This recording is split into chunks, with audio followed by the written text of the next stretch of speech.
I'm going to give you 10 rules for profitable self-discipline. These are rules of my own making. They're very homely, some of them, but they'll be very helpful. And number one is keep cool when other people get hot. I know you can agree with that one, but I'm not so sure that you'll always live up to it. We're inclined, all of us, to get hot when the other fellow gets hot. Say angry things when the other fellow starts saying angry things. I was in the home of the president of a big electric power company one evening when there came a storm, and he called up one of his head men to go out to take care of an emergency that happened as a result of that storm. It was on Sunday evening. The man was gone about 2 hours, and when he came back, he came up on the front porch of the home of this man and called him out on the porch, and I never heard a man get such a tongue lashing in all my life as this president of the electric power company gets. He says, you blankety blank blank, you think because you're the president of the company, blankety blank blank, and I'm just as good as you are, blankety blank blank. Oh, it was terrific. I only heard one side of the conversation because there was only one side of it. One man was doing all the talking, and one man was doing all the listening. And after this had been going on for fully 3 minutes, the other man ran out of wind and had nothing more to say. He was mad, you see, because they'd called him out on this stormy night. I heard the president close the door, and he came back, and he just smiled and said, why, the man was a little bit hot, wasn't he? That's all he said. A little bit hot, wasn't he? I expected any moment to hear fists begin to fly out there. But you see, there was a man who had risen to great heights of achievement financially, and he had done it by self-discipline in every respect. And he didn't propose to allow a workman who had been temporarily unbalanced by his anger to throw him off balance and make him stoop to that level. He just didn't propose to have that done. And you'll notice when you get into an argument with anyone, and you're apt to if you don't watch yourself, that if you'll just remain silent while the other fellow's blowing off his top, he finally gets to the point where he's got no more top to blow off. Then if you want to get in a few words of your own, that's a mighty good place to do it. It's a mighty fine thing if the words that you get in are not the kind of the words you've been hearing. In other words, if you say something back kind in return, it's far better for the other fellow and far better for you. It shows you to be the bigger of the two persons. Now, anybody can get mad and blow his top because of what somebody does or says, and that's happening all the time. But the truly big man, the man who is in charge of himself, he doesn't allow anybody to draw him down to that level of a street brawl or of an argument in harsh words unless he wants to do it. And if he's truly a big man, he doesn't want to do it. Number two, remember there are 3 sides to all arguments. We ordinarily think there are 2 sides to all arguments, but they're not. They're 3. There's your side, there's the other fellow's side, and then there's the right side, which is usually about in the middle of the 2 viewpoints. Remember that when you get into an argument with the other fellow. Don't assume that he's always at fault. Maybe you're partly at fault too. Maybe neither one is totally at fault. The chances are, in all of the arguments I've ever heard, both parties were partly to blame in one way or another. I have never yet heard an argument where one party entirely was to blame, although I suspect there are such arguments at times. Number 3, never give directives to a subordinate when you're angry. If the matter is urgent, then cool off quickly. Number 4, treat all people as nearly as possible as if they were rich relatives from whom you expected to be remembered in their will.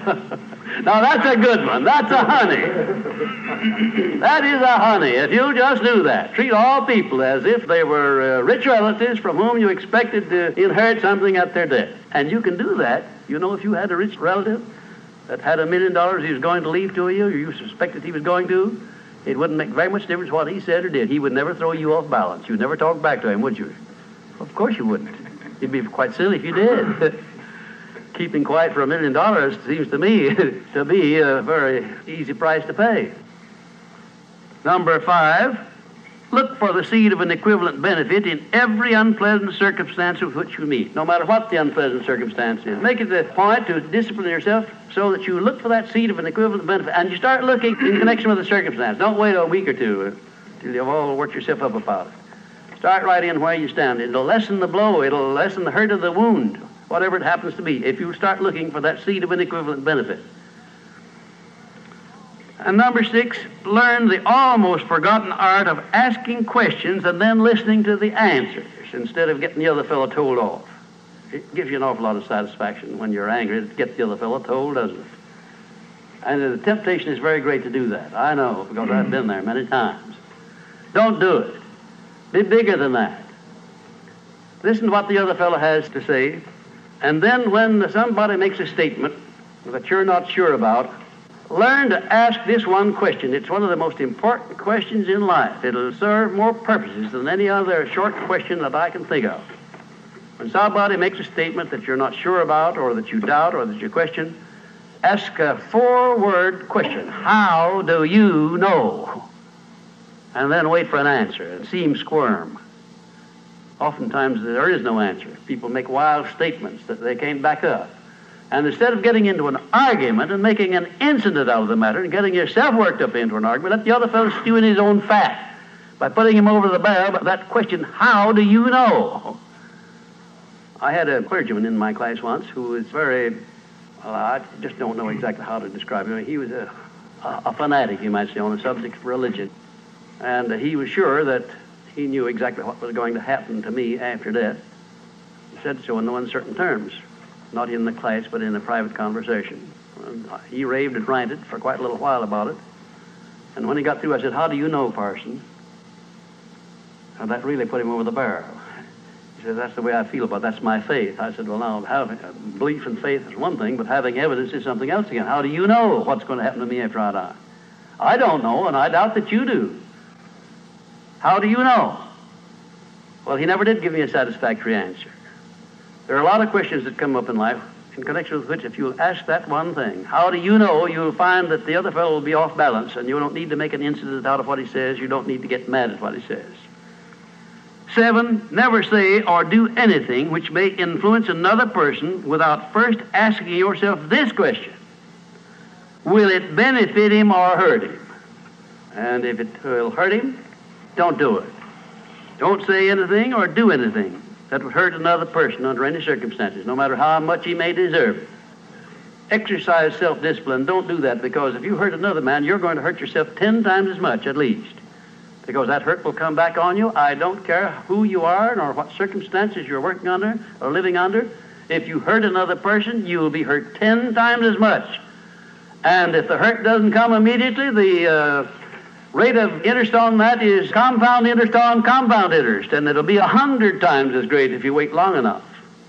Because everything that you do to or for another person, you do to or for yourself. There is no escape from that. That's just as much a law as the law of gravitation, which everyone understands. You know that if you stepped over the top of this building, no matter what your mind was or what your belief happened to be, if you stepped over the top of this building and violated the law of gravitation, that you'd hit the ground and you'd die in a very few seconds.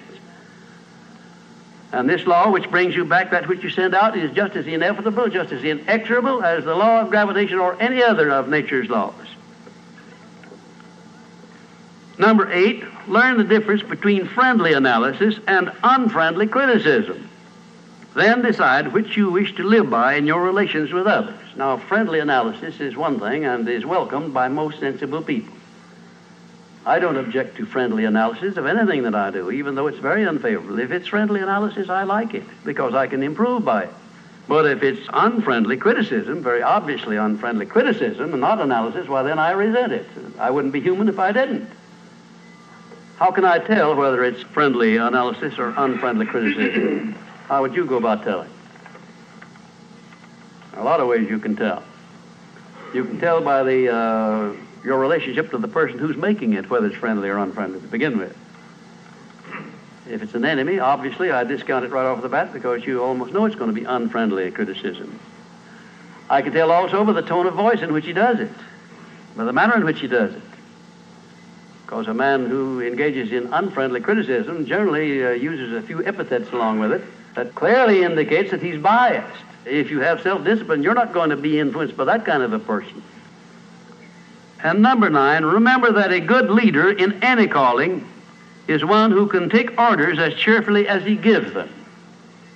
And number 10, last but not least, remember that tolerance in human relations is just as important as tolerance in the operation of mechanics.